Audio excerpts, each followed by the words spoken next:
আমি Krishnakoli Mahato, MA PhD। আমার গা অমাবস্যা, আমার চুল মেষ পালকের ফাল্গুন, আমার পিঠ সাঁওতাল পরগনা, আমার দুটো থাই, একটা বাঁকুড়া একটা পুরুলিয়া। আমি গড়িয়াহাটের মেয়েদের মতো আরশোলা দেখে ভয়ে পালিয়ে আসি না। বোমায় বাঁ উড়ে যাওয়া বাবা কতবার আমার বই পুড়িয়ে দিয়েছে, কতবার আমার দুঃখী মা বলেছে মেয়েদের বড় হতে নেই। মা, আমি ইউরোপ থেকে ডাক পেয়েছি, এই দেখো ইমেল, দলিত সম্মেলনেই আমি পেপার পড়তে চলেছি। মা, আমি তোমার কৃষ্ণকলি মাহাতো।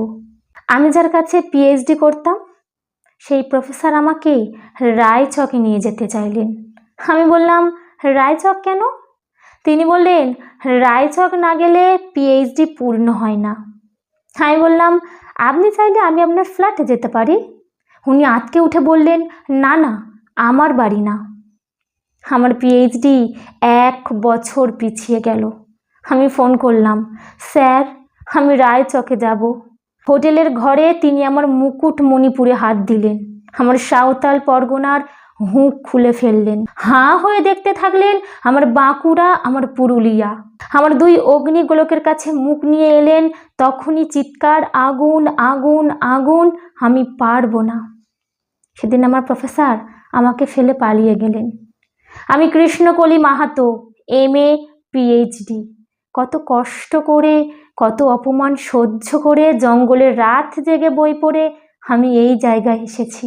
কেউ আমাকে জায়গা ছেড়ে দেয়নি, কেউ কাউকে জায়গা ছেড়ে দেয় না, না পুরুলিয়ায় না কলকাতায়। মা, আমি চেকিং করে ভিতরে এলাম। মা, আমি ইমিগ্রেশনে দাঁড়িয়ে। বাবাকে দেখে রেখো, মানুষটার একটা হাত নেই। অফিসার আমার নাম উচ্চারণ করলেন, কৃষ্ণকলি মাহাতো। আমি বিমানে সিঁড়ি দিয়ে উপরে উঠছি মা। বিমান সেবিকা আমাকে ম্যাডাম বলল, আমাকে আমার নাম্বারে গিয়ে বসালো। আমি সিট বেল্ট পরে ফেললাম। বিমান রানওয়ে ধরে দৌড়তে শুরু করলো। দৌড় দৌড় দৌড়, কি গতি, কি তেজ, কি আওয়াজ।